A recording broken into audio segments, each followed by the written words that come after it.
My name is Meghan Swenck. I'm a physical therapist and I specialize in pelvic physical therapy. You also might hear the phrase women's health physical therapy, which is currently what our association calls us as women's health physical therapists, but I'm going to use the phrase pelvic physical therapy because it encompasses men and women, and I think that's more appropriate. So that's what we're going to do today. So what is pelvic physical therapy? What we'll do is talk about what is pelvic physical therapy, who is appropriate, so would this even be something that you might benefit from? And then we will talk about various options, and then we'll talk about a little bit more in depth about that. So what is pelvic PT? It's a specialty area in physical therapy which treats bowel problems, bladder problems. Typically we treat pelvic and abdominal pain and then also address things like prenatal and postpartum dysfunctions. We're not going to talk about that today very much, but just so you kind of have an idea of what we do. And some pelvic physical therapists treat, I'm reading it here and y'all are seeing it here. Some pelvic PTs treat men, some treat kids, some do not. So if you're looking for someone and you see women's health physical therapy, that doesn't necessarily mean they do or do not treat men. You need to ask because they might. So we're working on potentially changing the name of that right now. There's a hot debate going on in our association, so we'll see. And there really aren't any PTs. I think I know one person who specializes in pediatrics as a subspecialty, but you're not going to find a physical therapist that is a neurologic pelvic specialist, at least not that I've seen. But I'm sure that at some point someone will take that on. So one of the questions that you probably have is this going to be something for me? Would this even be helpful for me? And so what I've done is put together a list of some diagnoses that we treat. I treat patients that have this whether they have a neurologic or a non-neurologic problem, but for this population, these are some of the things that I think that you might be wondering about. So urinary problems like stress urinary incontinence, overactive bladder, or urinary urge incontinence. Functional incontinence means I can't get to the bathroom in time, physical mobility limiting. Urinary retention, meaning I can't empty my bladder. Fecal incontinence, which is from the back end. Constipation, meaning not able to go, and then pelvic pain. Oh, oops, sorry. So some other things that you need to consider when you're saying, is physical therapy for me for pelvic problems is, do you have intact muscle function? That's something that we probably will know just by looking in your medical history, and your physician or your referring provider would know. What's the status of the neurologic disease? So typically closer to diagnosis, or even some patients are coming before their neurologic diagnosis, is going to have a better prognosis than someone who's further along in their disease. Mobility status, can you get up and move on your own versus are you working with a caregiver? Cognitive status will dictate whether or not we need to train the patient or if we really need to do caregiver training, and it does change the approach and how we manage your problem. And then what kind of support do you have? One thing I want you to realize is that there is normal change related to aging. Without all the other things that you have going on, there's just normal things that happen. And so this chart here shows you on the left-hand side percentage of muscle mass, and then it has age across the bottom. And so this lower, I'm not sure if you guys can see that, the lower, the green says doing nothing, people who are not exercising, and so kindly at the bottom says fat and weak. The middle is the regular weight training, people who are exercising at what is sort of generally recommended. Maybe they go 3 times a week to the gym or they go walking regularly. And then on the top, that's your athletes, and so your higher level exercisers. And so what you're seeing is these downward trends are normal, and at the same time you're losing muscle mass. This is typically what happens with urinary incontinence, with aging, normal aging. And why does that happen? Several things. Hormones, muscles get weaker. If you're a female and you've had pregnancies, sometimes labor and delivery considerations, medications that you're taking, your mobility status, and there's also a strong relationship between back pain and breathing dysfunctions, with up to 78% of patients will have concurrent back pain and urinary incontinence. So it's a very strong relationship. So if you also have a back problem and maybe have a breathing problem, those are areas of your body that we address, but we also encourage you to continue exercising and address. Don't let those things fall off, because they'll come back again and we'll be readdressing them at some point. So don't ignore those things. On this slide, what I have is a nice little chart. It has a lot of information on it, but we're going to piece it apart and just do one little part at a time. But basically, when we talk about neurologic problems and the bowel and the bladder function, we kind of break up the spine into sort of 3 different areas. And so first, if you have a lesion at the top, so where the X is would be considered like in your brain. There's a problem in your brain, so it goes across. If you have a brain problem, then the typical conditions that are going to have brain issues or degeneration in that area: Parkinson's, MSA, PSP, and CBD. So the patients typically will have problems with overactive bladder, urge incontinence, and sometimes fecal incontinence as well. So those are the things that I've been seeing in the clinic with the patients that I do have. If you have a lesion where the green X is, which is considered a peripheral area, meaning away from the spinal cord or below your sacral level, which is down in your bottom, those patients have different types of symptoms. So for example, might have trouble with emptying their bladder. So that's a different problem, and that would be treated differently. And then in the middle, somewhere in the middle of the spinal cord, that's the middle to upper spinal cord. And so folks there can actually have either one. And so, I mean, you can have either one anyway, but it tends to be, there's trends. But it's very important that if you come in and you're evaluated, that we really consider maybe typical Parkinson's has, XYZ symptoms, but yours might be slightly different. So we treat everyone individually, everyone gets an evaluation, and we consider all the things that are just important just to you. Some background information on how prevalent are the problems that we're talking about. So in Parkinson's disease, 35 to 70% may have avoiding dysfunction. Most commonly, patients will have overactive bladder, and that's due to the loss of cells in the substantia nigra, which we know, most of us know, is in the brain, and it makes it hard for you to wait when you need to go to the bathroom.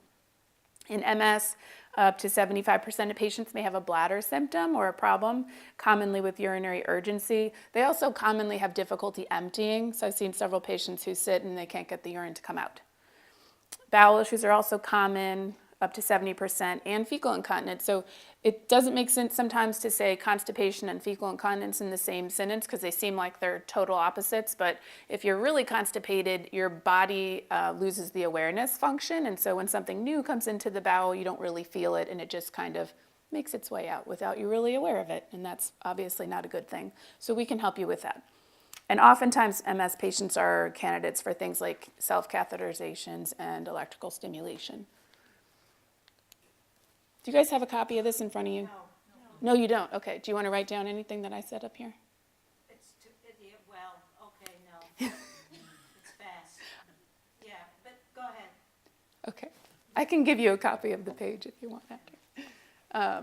So for PSP, patients may present with urinary and fecal incontinence problems or just a dysfunction of some kind, even before the neurologic symptoms are present.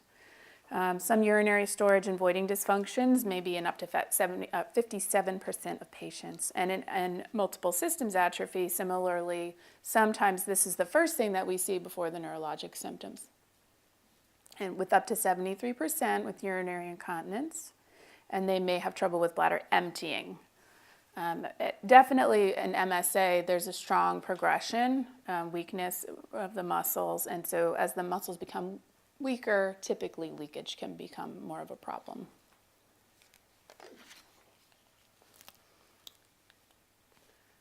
So when you come to physical therapy to see me or to see a pelvic physical therapist or a women's health physical therapist, what happens? We're going to ask you a lot of questions: medical, surgical, social history, caregivers, what's your living situation. We want to know pretty much everything that your orthopedic therapist probably asked you already. So if you go to a facility where we have an electronic medical record, we can share this information and we can already have a lot of this before you get there, but we'll ask you if we don't have it.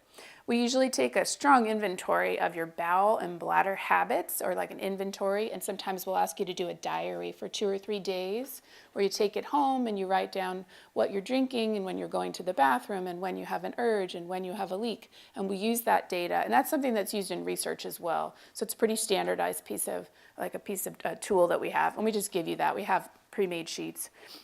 We also do core muscle assessment. That might be something you've already done if you've gone to physical therapy for gait or balance, but we look at the 4 sides of your core, which are depicted in this picture over here. So this lovely picture shows the pelvic floor muscles, which is at the bottom of your core, the deep abdominal muscles, which is in the front of your core and wraps around the back, your diaphragm and your breathing apparatus, which is underneath your rib cage at the top of your core, and then the deep spinal muscles, which are your multifidi muscles. So basically everything that we do is going to address the function of these muscles.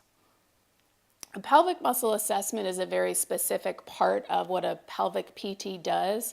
No other area of PT is typically doing this. This can be an external examination of your muscles.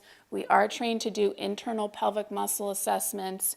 We have several ways of assessing the muscles, and when you come in, we give you all these choices, but it's all specialty trained. We also look for pain problems. Probably the most important thing we do is we find out what your goals are so that we can help you attack that problem and say, if you want to, be able to get out of a chair and get to the restroom without having a leak, that's what we're going to work on. And we're going to coordinate our care with other disciplines so that your getting out of a chair function that was referenced in the last lecture becomes easier for you. So we try to work across disciplines as well.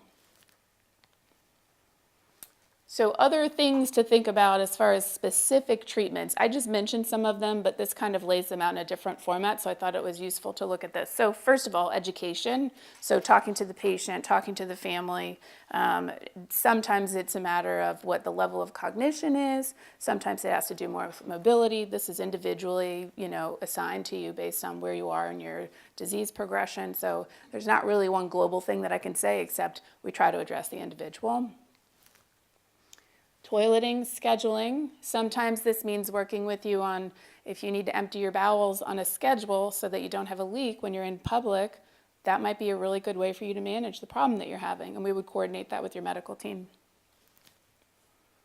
Managing diet and fluids. We do a lot of discussion with patients. If you don't have a nutritionist or a dietitian and you don't really have access to that, we try to do the best that we can as far as giving you information about how much fiber should I have, when do I time my meals, toileting, sitting based on meals, all sorts of things with that. How much water should I drink? Am I drinking too much? Am I not drinking enough? All those things are questions that we will get and we will address. Gait training. We can do a little bit of gait training. The room that I work out of is not that big.